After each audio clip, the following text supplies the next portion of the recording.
Has your RV been sitting all winter like mine has, and you just have the itch to hook it up and go? Well, I'm going to tell you what, you don't want to do that right now. You want to go through a pre-list, check off, and make sure that your RV is ready and able to go out and go camping with you and your family so you can have an enjoyable, stress-free time. Even a minor little inconvenience like a water leak can spoil a whole weekend or a whole week of camping. Today, I'm going to walk you through my checklist that I use before I go out for the first time camping.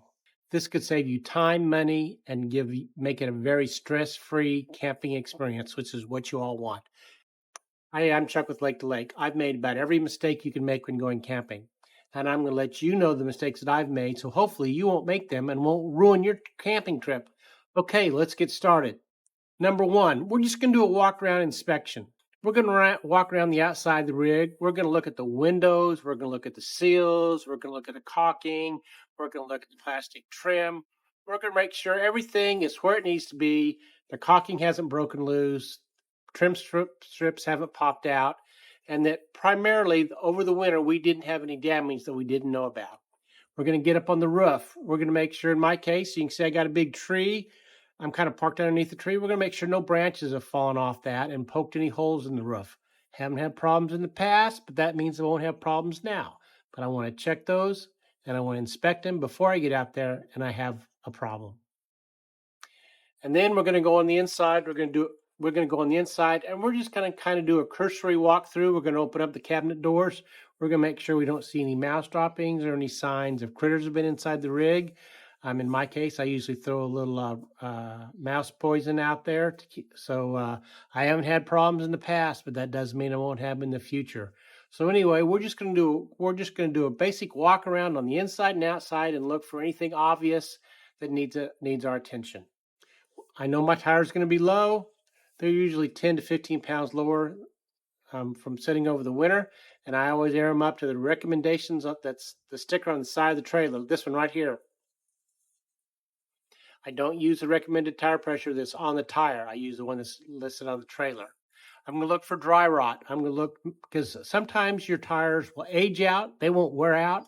You get 4, 5, 6 years in, you need to start looking at them every year and make sure they're good. We see people recommend they need to be replaced every 5 to 7 years because they age out. They don't wear out. We're going to look for any flat spots. It's been sitting over the winter.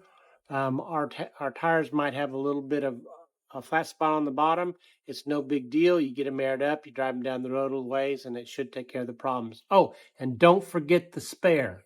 It doesn't do you any good to get your 4 tires all fixed up and have a problem on the road and find out your spare doesn't have any air in it. Make sure your spare tire is ready to go. Underinflated tires can reduce your gas mileage. We don't want that. And that can also lead to overheating the tires, which can cause a blowout. So we want to inspect the tires, make sure they're properly inflated and ready to go. The battery and the power systems. That's number 3. If your battery's set all winter, you want to make sure they're fully charged. In my case, I can plug my rig into my garage. I got a 30 amp dedicated line for it, so I can maintain a charge on my batteries. And I have lithium batteries, so I want to make sure that they're fully charged before I go out. And the other thing I want to do is I want to check all my battery connections. I want to make sure they're snug, they're tight, they're not loose. If they're loose, they create heat. They create heat that can cause maybe a fire, and we don't want any fires in our trailer. So I'm going to double check all the connections. It's been 4 or 5 months since I've been in the trailer and done anything, and I want to make sure that all the connections are tight and solid and ready to go. I want to make sure the batteries are charged. If they're not charged, low batteries can give you problems with your power jacks, your slides, your tongue jack, can cause all sorts of problems. So you want to make sure your batteries are fully charged. Our water system. I'm going to go into more in depth in the next week or so on that, but we want our water system. I'm going to go a little more into depth on that on another video, but we're just going to glaze over it right now. First of all, we want to make sure the water system is working. We're going to drain all the antifreeze out. We're going to get the hot water heater ready, turn the necessary valves to make sure that we can get water into the hot water heater. We're going to flush the antifreeze out.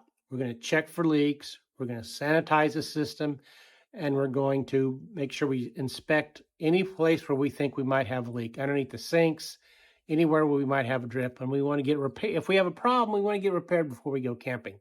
Believe me, this is going to make your wife a lot happier when you go camping and you have water and you don't have leaky water.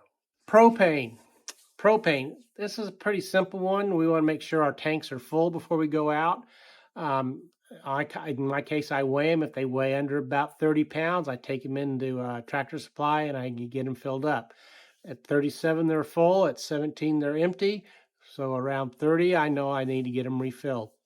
So I'm going to go in. I'm going to test go do a cursory test on my appliances. I'm going to turn on my range top, gas top, and it lights up. I know it's good to go.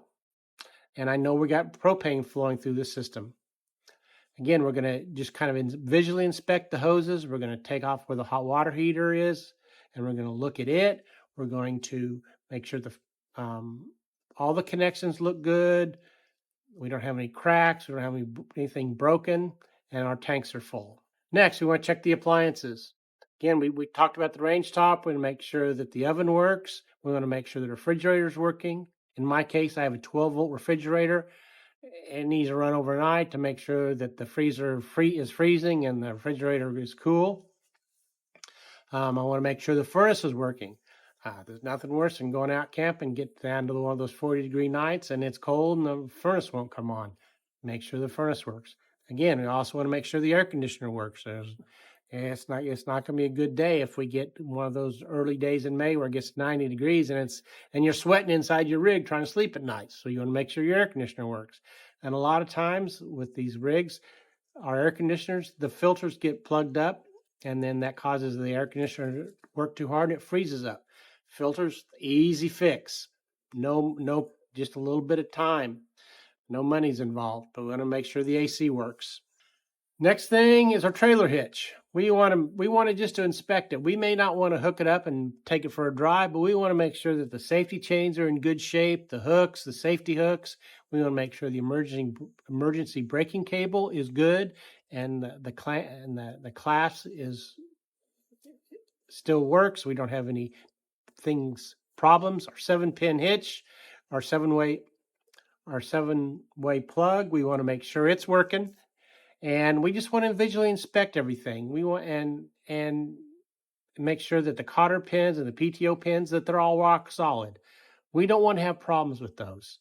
And some of these things we probably won't be able to test until our first trip out.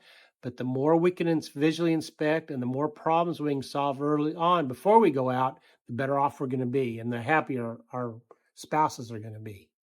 For our final safety check, as we get ready to roll out, we want to make sure that the safety chains are all hooked up correctly, that the brake lights are working, all the lights are working from the 7-pin. We want to make sure the mirrors are still set right, that our backup cameras are still working. We're going to do a cursory walk through and make sure all the cabinet doors are shut. And me and my wife, the first time out, we kind of go through and we visually look at things. My wife has an ice maker and we have a coffee maker. We want to make sure those got put back in the rig. We go through and make sure that we got the coffee pot, but we forgot the coffee. All those things. 2 sets of eyes are always so much better. So we just do a cursory walk through the trailer. We make sure our sliding doors are latched. We make sure our cabinet doors are closed, and everything that needs to be on the floor, like the ice maker, is on the floor. So if you found this helpful, give me a thumbs up. And if you want to see more videos like this, please subscribe. It sure would help my channel. And if one of these things that I suggested helps you out or saves you time and frustration, put it in the comments. Did I miss something that you normally do? Put it in the comments. I really would appreciate that. Well, until we meet around the campfire, y'all take care now. Bye-bye.